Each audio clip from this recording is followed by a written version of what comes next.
la mañana con 28 minutos, 9 de la mañana con 28 minutos.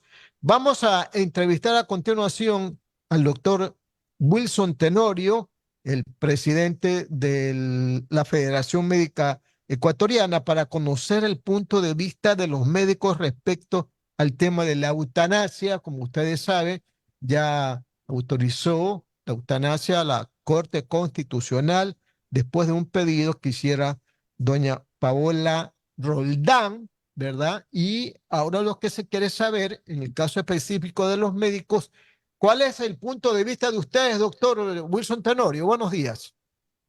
Muy buenos días, siempre muy congratulante estar en tan añeja, prestigioso medio de comunicación, uno de los emblemáticos en nuestro país. Obviamente que los médicos estamos afrontando una situación bastante difícil en este momento en cuanto al aspecto ético, ya que el juramento hipocrático, la Declaración de Ginebra, nos obliga ese juramento a salvaguardar la integridad y la vida del paciente hasta su última instancia.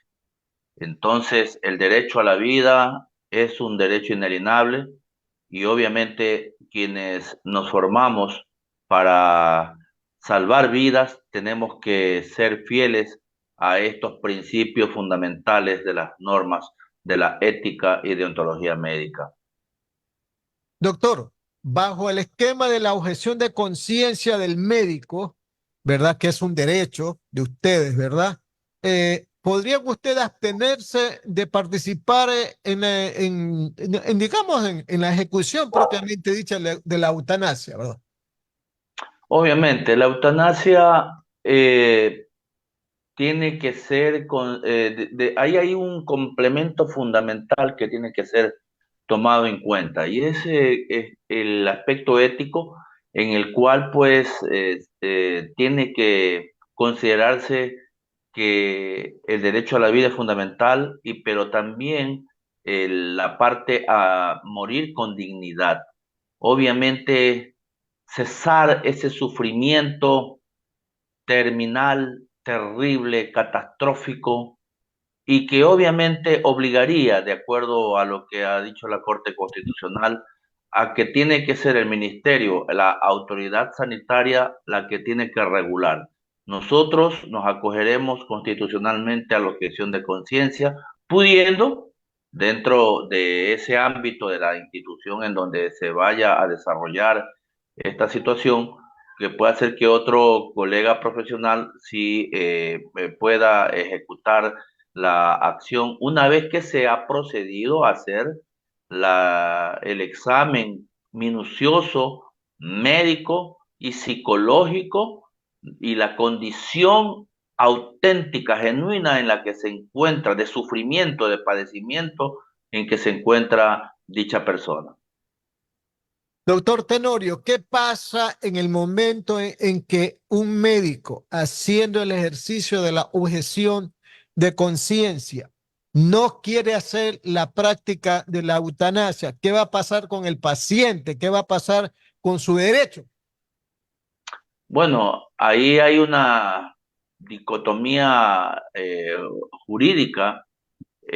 Obviamente que cuando nosotros hablamos de practicar una eutanasia, ya sea activa o pasiva, como quiera llamársela, el médico, el profesional,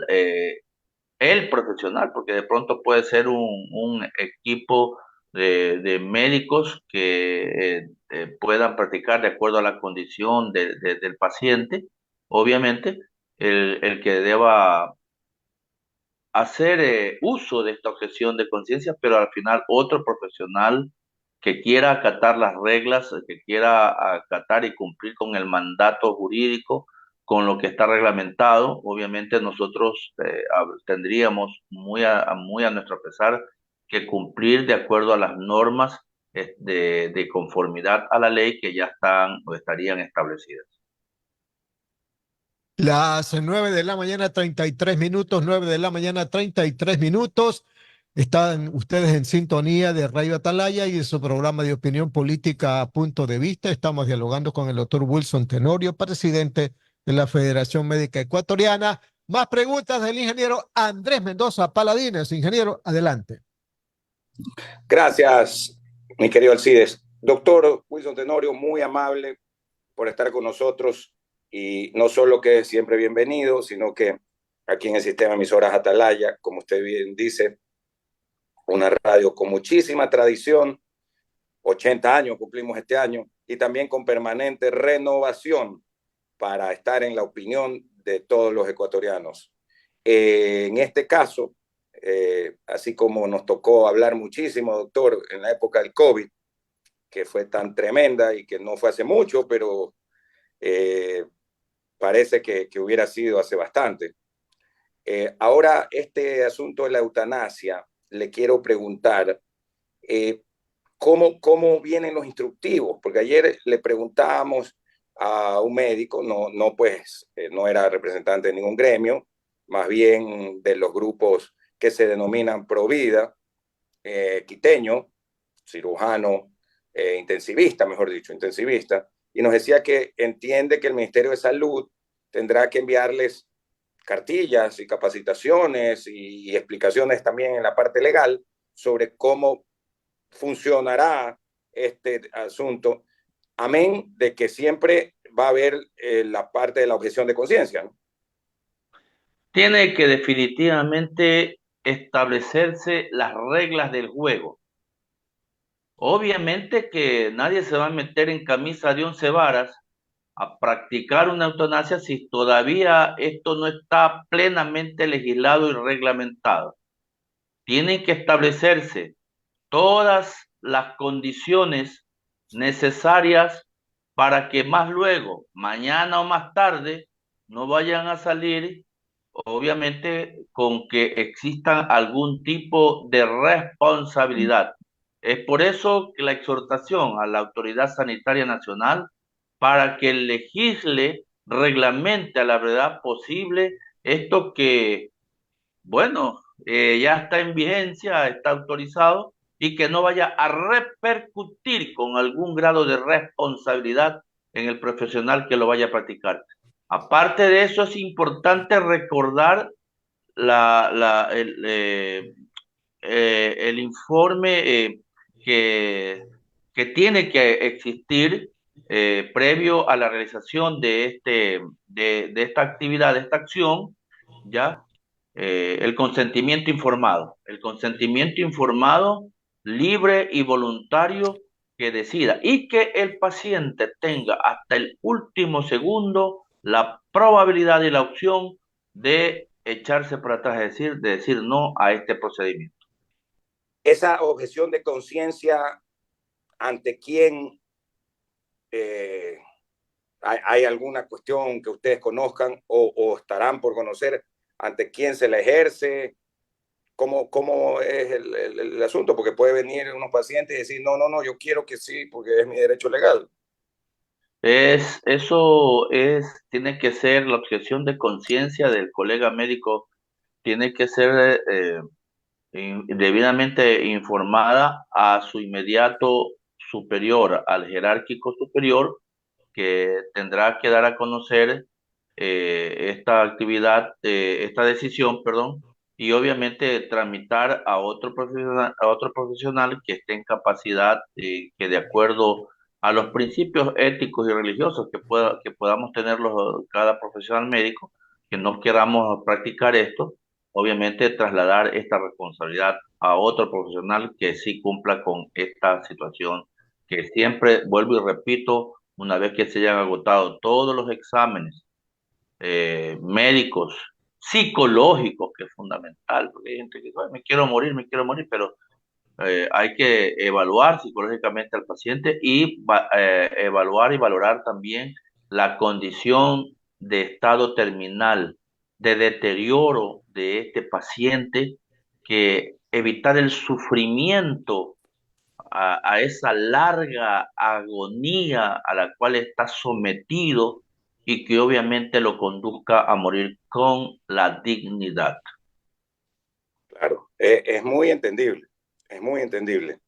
Es controversial, es Claro, a ver, es controversial. entendible la parte humana sería la palabra, pero por otro lado es controversial la parte no solo médica de salvar la vida, sino también de, La pues, parte ética. algo exacto, esa parte ética. Es muy, además, nosotros tenemos una cultura muy fuerte en lo que tiene que ver al cristianismo que se opone pues a esto, ¿no? Entonces está, para nosotros es muy fuerte el choque en lo controversial, y por eso vale conversar del tema como lo estamos haciendo con toda la seriedad y sobre todo para que la gran audiencia y todos los que nos siguen por redes sociales, también en nuestro Facebook Radio Atalaya C80M y también en nuestro YouTube Radio Atalaya C80, se puedan informar y formarse su propio criterio. Don Alcides Ezequiel Montilla, 9:38. Doctor Tenorio, como todos sabemos, pues este es un tema relativamente nuevo en el Ecuador, porque no solo ha practicado desde el punto de vista legal antes, no así pues en Colombia y hasta hace poco en Perú y en algunos otros países de Europa. Entonces, no, la gente no conoce muy bien el asunto y como decía el ingeniero Mendoza, nos dejamos llevar más por los aspectos religiosos que son pues totalmente opositores a la eutanasia. Y muchos dicen que en vez de pedir la eutanasia, ¿por qué no seguir viviendo? Bajo la circunstancia, por ejemplo, de doña Paola Roldán, que es la persona que hizo la petición a la Corte Constitucional por la cual pues se permitió la eutanasia en este momento, de la cual tiene que ir a la Asamblea para que se haga la ley, ¿verdad? Esto no es haciendo más fácil. Pero yo le pregunto, doctor, en el aspecto médico, ¿no? La señora Roldán tiene una enfermedad que se llama ELA, o sea, esclerosis lateral amiotrófica. El asunto es que en el Ecuador, yo no sé si usted lo sepa, pero yo no sé si hay tetraplégicos que la puedan cuidar. Esto es caro, no es fácil de financiar, porque si no hay quien la cuide más que la familia y si no hay ningún avance en la mejora de la enfermedad, usted está pensando en la muerte, pues, doctor, ¿no le parece? Definitivamente, ahí hay la parte, como lo decíamos hace unos instantes, la parte controversial de, obviamente, ver que nuestros sentidos, nuestros aparatos, nuestros sistemas, poco a poco, día a día, van prácticamente atrofiándose, van desapareciendo, van deteriorándose. eh, Prácticamente nos estamos pudriendo en vida, vulgarmente hablando. Frente a esta situación, vuelvo a repetir, estamos para salvar vidas, pero también en la parte ética nos implica que tengamos que morir con dignidad y no ver cómo día a día estamos deteriorándonos. Y, por eso digo, la parte hasta psicológica del propio paciente, de no causar lástima, de no ser una carga más para sus familiares y obviamente también la parte presupuestaria, porque el mantenimiento de estas personas implica la utilización de equipos, de medicamentos altamente caros, de insumos, medicamentos, fármacos, dispositivos y que obviamente son onerosos y que obviamente a la larga sabemos que a pesar de hacer todo lo humanamente posible y de tener los recursos igualmente vamos a un desenlace, estamos destinados a un desenlace fatal inevitable. Doctor, le preguntaba si en el Ecuador existen personas especializadas en tetraplégicos, Claro, porque da la existe. impresión que no. O sea, hay ramas de las ciencias de la salud como la fisioterapia, claro, los fisioterapeutas, los expertos en terapia física y rehabilitación, obviamente, pero ya no eso no significa de rehabilitación, porque la rehabilitación es para volver a que se hacen ejercicios para volver de nuevo a que este segmento del cuerpo vuelva a funcionar, pero en este caso de estos pacientes con enfermedades terminales, ya eso no aplica, o sea, no hay, no existe. Doctor, y hay otro asunto, ¿no? Y esto ya con la realidad de las cosas, porque se han presentado hechos como los de la señora Roldán, pero que los han pintado de otra manera, ¿verdad? Para justificar finalmente la muerte. La eutanasia es una decisión personal puede ser activa, en la cual pues el propio paciente, viéndose en su estado eh, terrible, catastrófico, toma esa decisión, la comunica, y la eutanasia pasiva en la cual los propios parientes, familiares inmediatos, ven sufrir a este paciente a pesar de tener todos los implementos, pero que definitivamente es irreversible el desenlace fatal que se avecina. Y obviamente el deterioro que ve y que se ve en ese paciente anima prácticamente a este tipo de personas que se acogen a este tipo de eutanasia, pues a optar por esta situación. Doctor, esta denominada esclerosis lateral amiotrófica, ¿verdad? ELA, la que sufre lamentablemente doña Paola Roldán, ¿qué, hasta cuándo dura? ¿No tiene alguna medicina paliativa? ¿Tiene alguna... Solamente se dan tratamientos de sostenibilidad, de sostenimiento, verdaderamente, y a pesar de toda la medicación, obviamente va viendo cómo se va deteriorando paulatinamente, día a día, hasta obviamente inmovilizarse totalmente sin que pueda, en cierta manera, hasta incluso recordemos a los pacientes que están ya conectados a un respirador. Obviamente que esto es ya más de tipo personal y de tipo familiar el que decidan optar frente a una situación de deterioro tan fulminante, tan terrible, morirse en vida, prácticamente ver cómo su cuerpo va a cada día aumentando su estado de inhabilidad. Esto es lo que conlleva prácticamente esta enfermedad que es catastrófica verdaderamente. Doctor Tenorio, simulemos un escenario, ¿verdad? Supongamos que hay un médico que dice, yo acepto, yo voy a hacer en la práctica la eutanasia. ¿Cómo es el procedimiento, verdad? Yo no me lo figuro porque ya le digo, la práctica, la costumbre no ha sido pues la práctica diaria acá, pero ¿cómo es el procedimiento? Cuando un médico dice, bueno, yo acepto, vamos a hacer el procedimiento de la eutanasia, ¿cómo es esto? Bueno, yo no me quiero adelantar porque eso tendrá que estar debidamente reglamentado, la forma como se norme, cuál es el procedimiento. Y el procedimiento difiere de acuerdo a las condiciones de cada paciente. No es que existe una norma de una inyección o alguna. Hay que ver lo que el equipo técnico de profesionales de la salud que decidan intervenir en esa situación de practicar la eutanasia, cuál es el procedimiento más adecuado. Pero todo esto en base a una reglamentación que tiene que estar debidamente estipulada, porque mañana más tarde vaya a salir que no, usted debe haberle puesto esta otra cosa y no eso. Y por eso, vuelvo y repito, hoy más que nunca la autoridad sanitaria, el Ministerio de Salud Pública, tiene que obviamente establecer todas las pautas, todos los procedimientos, lo que nosotros llamamos dentro de la salud, las normas de procedimiento, las normas,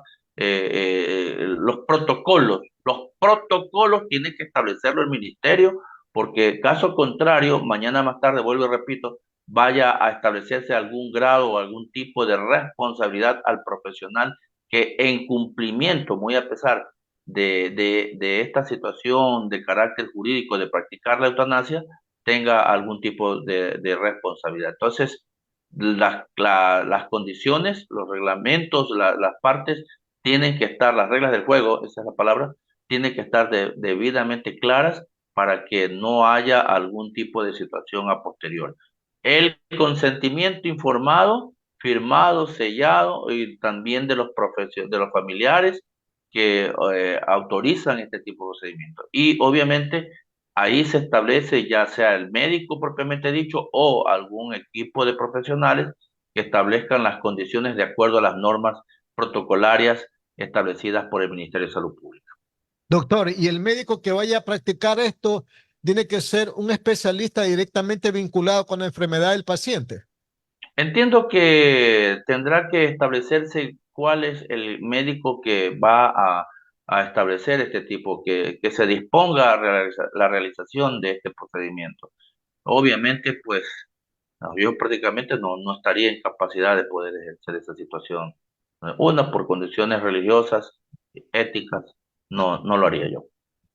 Bueno, muchísimos médicos que inclusive van a misa los domingos, puchica, por el temor de que vayan a ser inclusive hasta penados Imputados, imputados por alguna situación que se derive, ¿no? Porque usted sabe que después vienen las situaciones de herencias y todo eso, y por qué usted se prestó para esta cuestión que no debió haber sido. Entonces, bueno, veamos qué es lo que pasa, veamos a futuro, en definitiva, cuál es la norma que va a predominar aquí en nuestro país. 9 de la mañana, 49 minutos, Radio Atalaya y su programa de opinión política, Punto de Vista. Estamos dialogando con el doctor Wilson Tenorio, presidente de la Federación Médica Ecuatoriana. Más preguntas del ingeniero Andrés Mendoza. Ingeniero. Ya el ingeniero creo que está poniéndose a buen recaudo frente a esta lluvia que está por acá por el sur y obviamente ha llovido incesantemente, ¿no? Doctor, sigamos hasta mientras tengamos a las preguntas del ingeniero Mendoza. Doctor, usted como representante del gremio de médicos, ¿verdad? ¿Tendrá alguna reunión para un poco definir las posturas unitarias que debe de tener el gremio médico ante esta nueva situación de la eutanasia?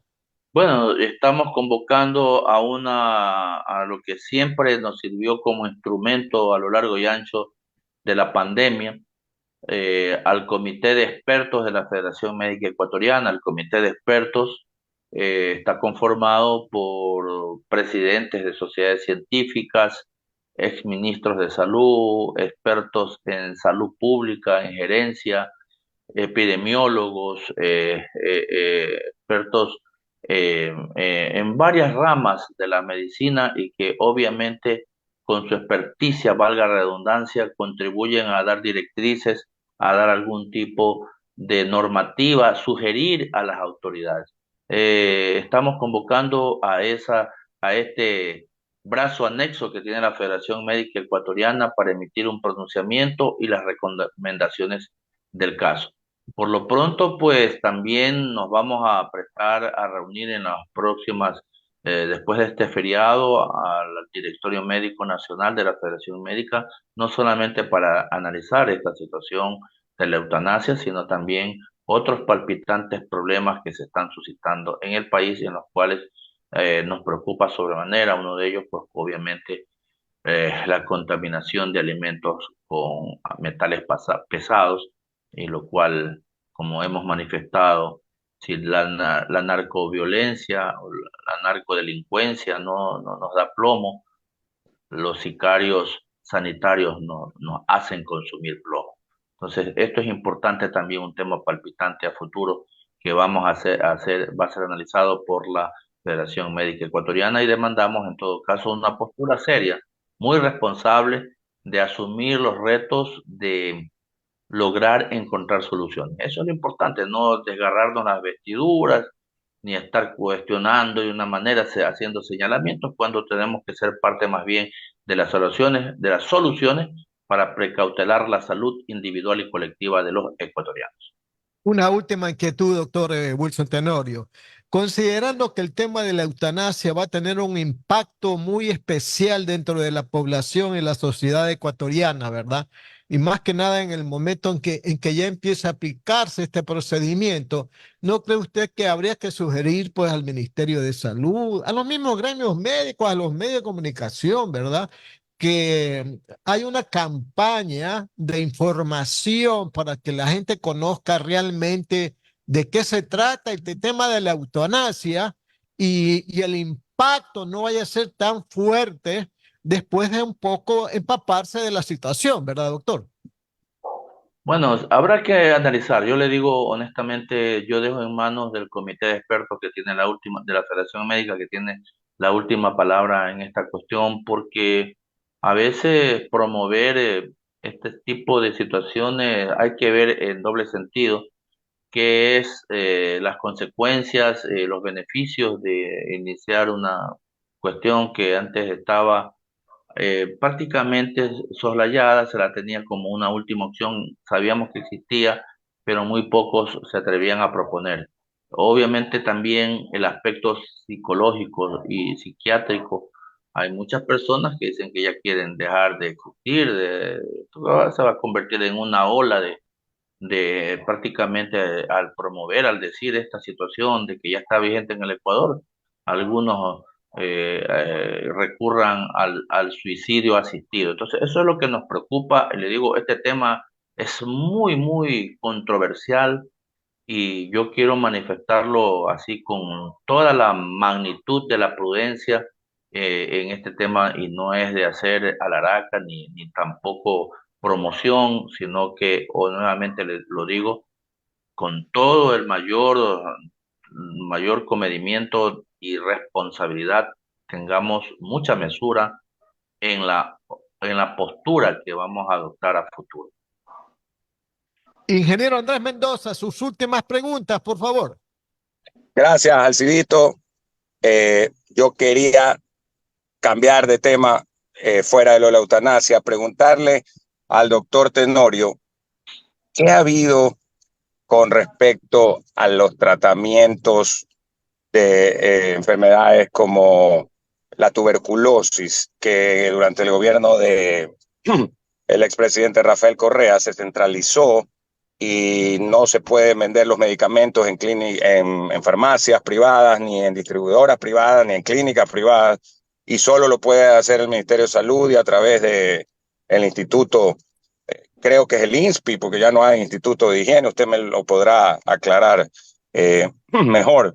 ¿Qué hay de eso y cómo pudiera esa legislación flexibilizarse? Porque entiendo que hay mucho problema para quienes tienen esta enfermedad o inicios de esta enfermedad que todavía existe, ya no hay LEA tampoco. Entonces, ¿cómo se acomete para ayudar, especialmente a las personas de menos recursos, ¿no? Bueno, la tuberculosis ha sido identificada como la enfermedad de la pobreza y no está erradicada, está más latente que nunca. Y obviamente que dentro de las 24 provincias del país, obviamente que Guayas es la que lidera con los pacientes más alta casuística, con aquellos que tienen resistencia incluso a los fármacos antituberculosos. En todo caso, es un programa que está vigente en el Ecuador, que lo maneja y lo dirige el ministerio bajo la regencia del Ministerio de Salud Pública, y que obviamente yo más bien me dirigiera a solicitar que existan o se asignen los recursos necesarios para que este tipo de pacientes Fernanda, te lo doy a ti puedan continuar o se lo mando con recibiendo papá. nuevamente como ha Te sido lo doy a ti. ahora la norma. Guayas, bastante tuberculosis, bastante Y ahora de VIH-Sida, noche te doy y obviamente también tenemos que tener que soy el en doctor. cuenta las enfermedades no Ayer le fui transmisibles, a ahorita, pues, como diabetes, estaba hipertensión, las dislipidemias que también están en grave aumento. Y Isaí. como corolario, yo soy. quisiera también establecer que tome en cuenta y Ya, se bueno, ubiquen nada. recursos y obviamente se incluyan en el cuadro básico de medicamentos aquellos fármacos que están destinados a aquellos pacientes invisibilizados, como son los pacientes con enfermedades huérfanas, catastróficas y raras. Ojalá que logremos a futuro aunar esfuerzos conjuntos para lograr atender a una población. Que retorne el Hospital Alfredo J. Valenzuela, que había sido hasta galardonado por el gobierno canadiense y que después vimos que fue cerrado, no sabemos por qué razón, y hemos estado bregando a lo largo y ancho de nuestro periodo, tanto como presidente del Colegio Médico del Guayas y ahora en las funciones de presidente de la Federación de Médicos del Ecuador, siempre hemos pedido, siempre hemos solicitado que se reaperture el Hospital Neumológico Alfredo J. Valenzuela. Y también, como usted también muy bien anotó, ingeniero, el Instituto Nacional de Higiene vuelva a tener las funciones originales que tenía de control por registro, control sanitario, que nos garantiza que en realidad al ingerir un fármaco, un medicamento que supuestamente nos está curando, que es de 500 miligramos, a la final no llega ni a 100 miligramos. Hacer el postregistro y obviamente que este instituto no solamente vigilaba por los fármacos, sino también por todos los alimentos que se consumían, hasta los cosméticos, porque hay que ver que hasta algunos cosméticos tienen ciertas situaciones que puedan afectar la salud del pueblo ecuatoriano. Algún momento se hizo un estudio sobre las aguas que se expendían libremente en Guayaquil. El laboratorio bromatológico hace muchísimo tiempo del municipio de Guayaquil descubrió que el agua estaba contaminada, el agua que consumíamos estaba contaminada, incluso con la presencia de restos de fecalitos en eso. Entonces, esto es lo alarmante para nosotros porque tenemos que no estar haciendo prácticamente a la araca, sino que lo que queremos es sencillamente apoyar, concienciar a que las autoridades, yo sé que es bastante lo que se tienen de responsabilidad, pero que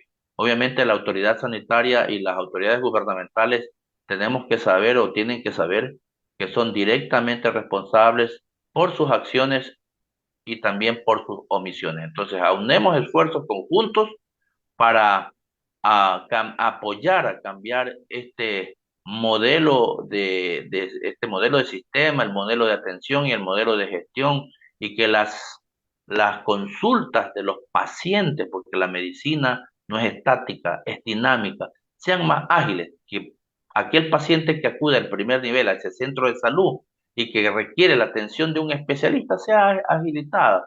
Y esto no hay que esperar 2, 3, 4, 5 meses para una consulta de especialidad. De pronto en ese camino el paciente ha fallecido o ha empeorado su cuadro, ¿verdad? Entonces tenemos que dinamizar esos procedimientos, igual también destrabar esta burocracia para la adquisición de fármacos, insumos y dispositivos.